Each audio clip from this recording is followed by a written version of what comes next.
Welcome back to the Thrive Podcast. We are glad you're here today. And I got with me today, Don Lance. And as I get into a conversation here with Don, I think you're really going to enjoy it. And but before we get started, just a few things. We would love for you to subscribe to our channel down there, right down there below. Hit that subscribe button, like it, share it, comment. We'd love to hear from you. You can take a visit to our website at www.nextstepmen.org, and you can see all about our upcoming gala on October 16th, 6:30 p.m. We'd love for you to participate in that event with us. And you can, through that website, you can make contact with us about more information for that gala. It's our 20th anniversary at Next Step Recovery Ministries, and 20 years of serving men and their families. And we're excited about our gala that night and just the testimonies. And Don will share. We've been recording some other videos today, and Don will be on that video. And he's had fun today in front of the camera all day. So I don't think he cares for the camera too much right now. So Don, how old are you? I'm 56. 56, okay. And got a daughter? I do. And she's what? She'll be 14 this year. 14. So Don initially came to Next Step back in 2010. Yes. Right? And so at the time, that's when you had your daughter. Right. Yeah. And it's my second daughter. Yeah. I have two sons and an older daughter that were taken away from me because of my drug use. Yeah. Yep. And so now Autumn has lived with me most of her life. She was also taken away because of my drug use on my relapse. And we've got that taken care of. Right. And now y'all are together. Right. I think you lead a Bible study with them on Thursday nights. Is that right? We do. Yeah, I know. So Don has been really faithful, really really faithful, and came to Next Step in 2010, and then came back in 2015. 16? 15, I think. Yeah, you were there with Brandon Short, and and I have some pictures with you at the old facility. So we right now we're in an old nursing home, not far from here, a couple miles from here. Prior to that, we were closer to downtown Macon and in an old house, 2-story house, and then prior to that, Chambers Road in a small place. Chambers Road in the old. Parsonage, wasn't it? I guess it was, I guess it was like a trailer that had been turned into a house kind of. Yeah. I think we had 2-3 bedrooms there. And I think you said you had guys sleeping in the laundry room and everywhere else. And at times, yeah. Yeah. You guys need help, and they're ready. And so, so Don came back in 2016, graduated, and since then has been on a journey. And so today, where are you? Still working on discipleship. Still working on your your discipleship. Right. Yep. I think that's the biggest thing that I didn't have early when I was saved when I was very young. But I didn't ever have discipleship. Yeah. The way. Right. So salvation is one thing, but growing is another. Exactly. Yeah. Growing from that time on, growing and trying to disciple my daughter in how to be a family, to be a leader of a family. Yeah. It's gotten a little harder here lately, but anyway, I lost hope. Your wife, Hope. Your wife, Don's wife's name was Hope. He didn't lose hope. He lost his wife, Hope. Yeah. Right. That was 1.5 years ago. That peace that you find in God. Sometimes it's just like, I don't know. It's hard to explain. Doing our Bible study, reading the Bible, just knowing that it's going to be okay. It's all in God's will. The Bible says it's the peace that passes all understanding. Right. Yeah, and you don't get to experience that peace until you need it.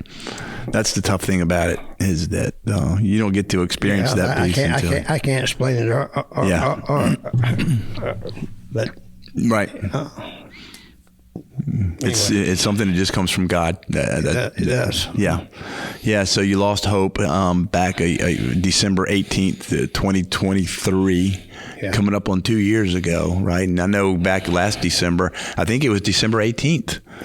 It was a year. It was 1 year later that he shared his testimony at Thrive on a Tuesday night right here. And it was 1 year to the date that he did that. And I was really proud of you. I know it was a tough night, tough time for you to do that. It was emotional, but you did a great job. And it's without a relationship with the Lord, Don, I think that we just fall apart, don't we? Yeah, I wouldn't be here. Yeah. I would have. My drug addiction would have taken over, and because of breaking the strongholds and breaking things and growing in my relationship with the Lord, and surrounding myself with people who are godly men and got my church family, my Next Step family. There's always somebody. I'm reminded that you, before the tragedy hit, you had already built a support team. Yes. Not after it hit, but yeah, absolutely. Yeah, you already had the support team in place. I learned that when I left. Next Step the first time, and I didn't have that, and I just had the people that had got me in Next Step the first time. Right. Yeah. You had a team, but it wasn't the right team. It definitely wasn't the right team. So when I left Next Step the second time, and we're in Juliet, so it's a long drive from Macon to work to Juliet, back down here to get to church and to do church activities. So we started looking for something closer, and there's several things that just kind of fell into place that put people where they need to be. That I knew that I had to have church family, brothers in Christ that would hold me accountable. Yeah. Accountability is so.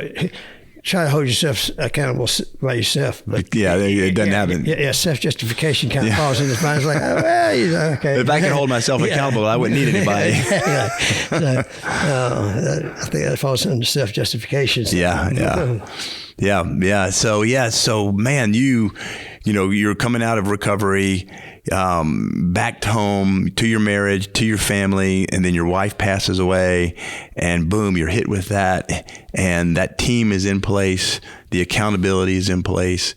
The encouragement is in place. That was our last podcast with Miss Ann. The encouragement is in place. Your relationship with the Lord is in place. You're being discipled. You have a great relationship with your pastor, I think, and all these things were around you. When you think about it, that event could have taken you right back out and put you right back out on the streets again. Yeah,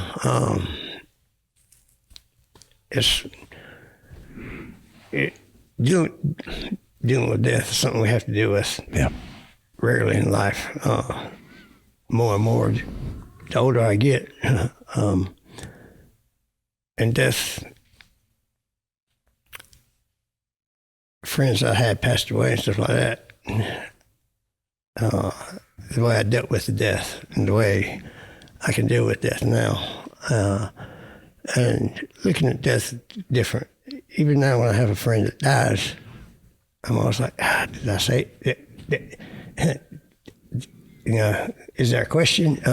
Should I have said more? Should I have done more? Because there's a lot of times people die and you don't know where they stand. Right. Yeah, with the Lord. And it's because we're timid as Christians. I hate to say it, as Christians, a lot of people, especially in the United States, are weak Christians because we don't boldly. Hey, we are afraid of what people think of us. So, I was at work yesterday, and I was showing a guy a video of some things that had happened yesterday, and he's like, "What what's going on with that? I was like, and I asked him, I was like, are you a Christian? He's like, well, I'm like, do you believe in God? He said, oh, yeah. I grew up in the church. I believe in God. I said, but you're not a Christian. Yeah. Oh, well, I wouldn't say that. I said, well, are you a Christian? Do you believe in Jesus Christ? Yeah. So there's a big difference in believing That's right. in God Right. and being a Christian, because you have to make a choice to be disciplined and go through the discipleship and to make those choices in life to be who we are. Yeah. What did Jesus say? He said, if you're going to follow me, you must take up your cross. Pick up your cross daily. Daily, yeah. And I'm reminded of that often, that Christianity is not just easy believism.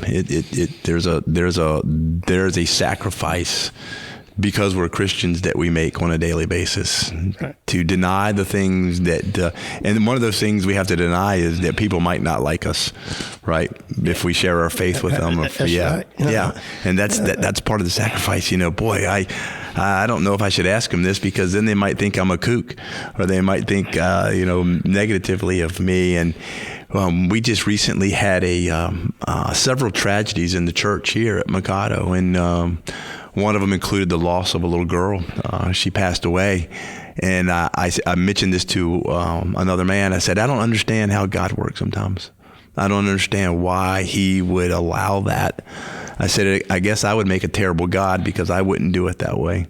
But on the other end of that, the blessings and the people who came to the Lord, and the people who saw their lives change because of a little girl's death. And I hate to say that God, I don't understand why God does it that way. I mean, but he does. Look at what we got, because I'm not going to say because of Christ's death, but because of Christ's death and Christ's resurrection. Yeah. But even afterwards, the martyr of all his disciples, that were scared and weak, even in the face of danger when he was being put on the cross. Yeah. After the day of Pentecost, they were like, who are these guys? Yeah. The boldness and the boldness in the preaching. It's easy to sit here talking with me and you to be bold, but to go out there and walk into a Quick Trip or Circle K or something like that, that's a whole different story. I mean, so it is. So sometimes, a lot of times, I feel like I miss my opportunity. Yeah, no doubt. Yeah, no, I think we all do. I think we all feel like we miss that opportunity to speak into that person's life about salvation, about who Jesus is, about what he did for them, right? And we miss that, and we're too afraid of what they might think of us. And so, I know. And so death makes you think about those things, right? Death makes us think about, what are we doing to reach that next person? What are we doing to reach the person that maybe I see every day at work that I've never said anything to? It also makes you think about death and age. Okay. We're getting older, Don. Yeah, I've noticed that. My daughter says I have highlights in my hair now. I'm like, highlights? She said, yeah, you start to turn gray. And they're free. They don't cost you anything. But what's the conversation going to be when you're standing before Jesus Christ? That's good. And what's he going to say? Is he going to tell you to depart from him? Or is he going to say, well done, thou good and faithful servant? Yeah. Oh yeah, that's okay. I do it all the time. So I think about that a lot. Yeah.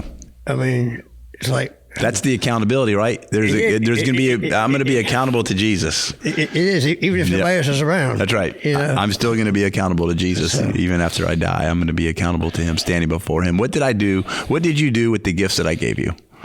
Right. The parable of the talents, right? And what'd you do with the gifts I gave you? So Yeah. What's You don't want to bury him. No, that's right. So Yeah, and you think about it, the master gave him 1 talent. He gave 1 talent back. He thought he was doing good, and he wasn't. So what's next for Don? So you and Autumn, and I know I asked you the other day if y'all ran the Macon Labor Day Road Race. You said you didn't have a chance to, but no, I actually had to work that day. Yeah, So, yep. I've seen you out there a few times, and my brother and Crystal, my oldest daughter, ran the race. Okay. So they were out there. Good, awesome. We're working. Where are you working now? I'm working for Waste Management. That's right. That's right. Just driving a trash truck, trying to clean things up. That's all right. trying to clean things up physically and spiritually, right? Yeah. So, I used to have a guy a couple of years ago who was a graduate of Next Step. And one day I was outside when they were picking up my garbage, and he was my garbage man. And I hugged him. Here I am in the middle of the road in the morning hugging my garbage man. And it was neat. It was a great time. And he was my garbage man for a couple of years out there. I don't know where he is now, and maybe he changed routes, but it was neat. Yeah. It's not very glamorous, but it has to be done. So yeah, that's right. A little bit stinky, and a couple of times I'll be running in the morning, and sometimes I'll be running, and it'll be trash day, and I'll get stuck behind the garbage truck while I'm running. It's not very pleasant. So, but man, Don, I'm so proud of you, and I know your family is too. And we even, there's people here at church who know you. Oh yeah. They ask me I'll get people here at church ask me, hey, you ever see Don Lance? You ever see Don? How's Don doing? So they love you.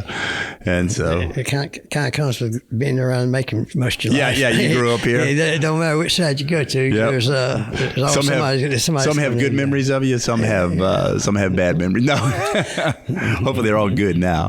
So we're trying to make them good. That's right. So, well, Don, thank you, man. I appreciate you being here today, and I thank you for entertaining me and Don here and listening to our conversation. And I'm gonna tell you what, this guy is a walking miracle. He really, really is. If you knew him a few years ago, you'd be like, man, stay away from that guy. But Don is just a blessing, and I've talked to his pastor before, and he's a blessing to his pastor, and just loves his family, serves the Lord.